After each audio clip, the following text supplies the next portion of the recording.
আল্লাহর নবী বলেছে লাউ বালাগাত যুনুবুকা আনানাস সামা।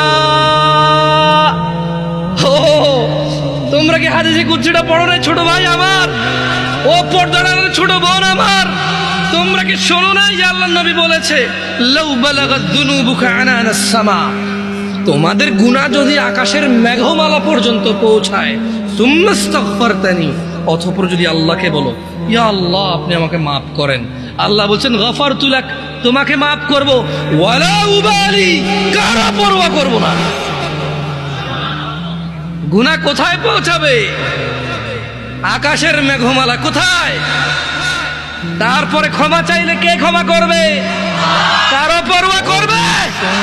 দরকার আছে উনি ক্ষমতা রাখে কিনা, খালাস হাদিসে কুদসি।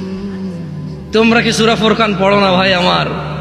ওখানে কি আল্লাহ বলে নাই ইল্লা মান তাব, অতঃপর যে তওবা করবে, ফিরে আসবে, ওয়া আমানা, ঈমান আনবে, ওয়া আমিলা আমালান সালিহা, ঈমান আনার পর কিছু ভালো কাজকর্ম করবে, ফাউলাইকা ইউবাদদিলুল্লাহু সাইয়্যাতিহিম হাসানাত, আল্লাহ সমস্ত গুনাহকে নেকিতে পরিবর্তন করে দেবে।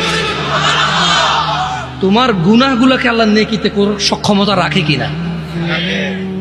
ওনাকে এটাতে বাধা দেওয়ার কেউ ক্ষমতা রাখে? কেউ প্রশ্ন করার ক্ষমতা রাখে? তোমার গুনাহ হচ্ছে এটা, আল্লাহ বলছে যে তোমার গুনাহ যাই হোক যত হোক, মাপ চাও, ঈমান আনো, ভালো কাজ করো, গুনাহকে কি করবে? নেকি করবে। গুনাহকে কি করবে? অন্যদিকে আল্লাহ বলছে যে গুনাহ যদি কোথায় লাগে? আকাশের মেঘমালা কোথায়? মাপ কার কাছে চাইলে উনি কি করবে? কারো পরোয়া করবে বলছে? আরবিটা শেখো, বলো ওয়ালা উবালি, বলো ওয়ালা উবালি, কারো পরোয়া করবো না, এটা আল্লাহ বলছে।